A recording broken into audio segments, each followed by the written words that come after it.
So from the early 70s, photography has always been a part of my life, as natural as breathing for me. Eventually I did some fine art illustration and some commission work. In time, we moved again to Massachusetts about 15 years ago, and I found myself in a situation where I was finally able to go to art school the way I really wanted to go. And I ended up going to the museum school, and I stayed there for 6 years and was able then to start really doing the career level that I wanted to approach with my fine art. At the end of that summer, I decided that I was going to do drawing, and once I made that decision, it was easy after that. I just wanted to sort of declutter my life, get rid of all of my sculpture stuff. There was the simplicity of it, and that's essentially how the drawing in charcoal and then drawing in large format came into my life. And I've been with that since, and I have no plans to change that format or that material.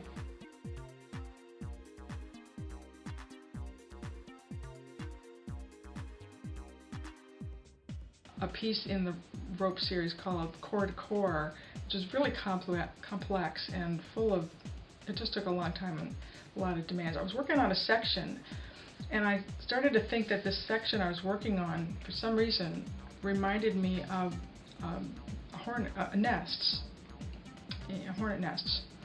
And it was another case of, oh yeah, hornet nests.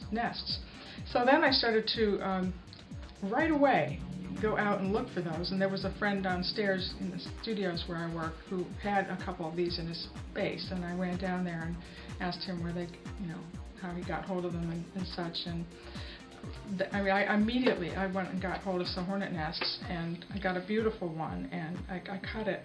I photographed it in great detail all over, and then I cut it, and then I opened it up and photographed it some more.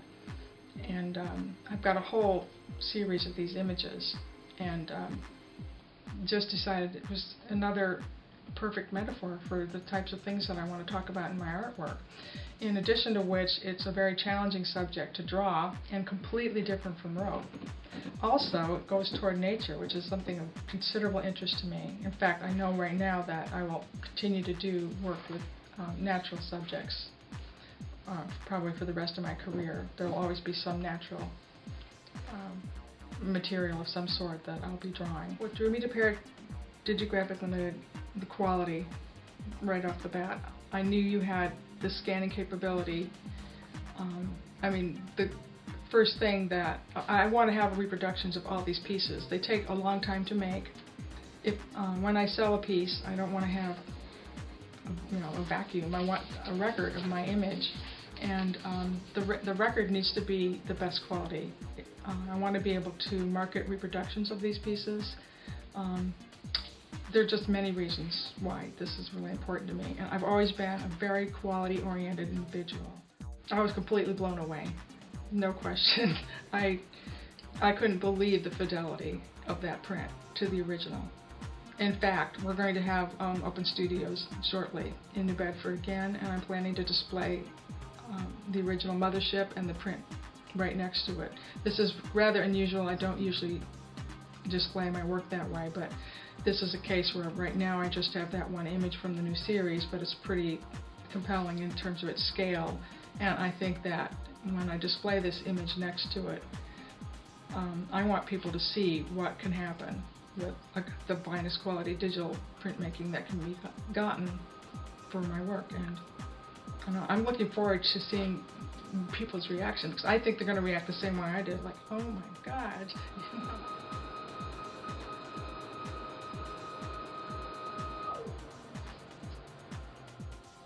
Well, what I love about working here with you guys is that you really care. There's tremendous attention to detail, and there's huge respect for the artwork, and as well as the artist.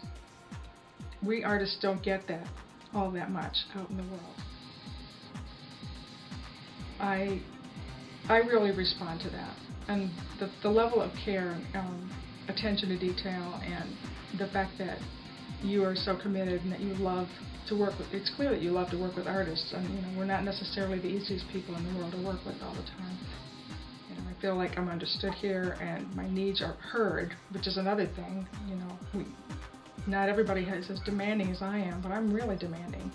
And it's quite hard to find a place that is willing to rise up to my level of demand in my work.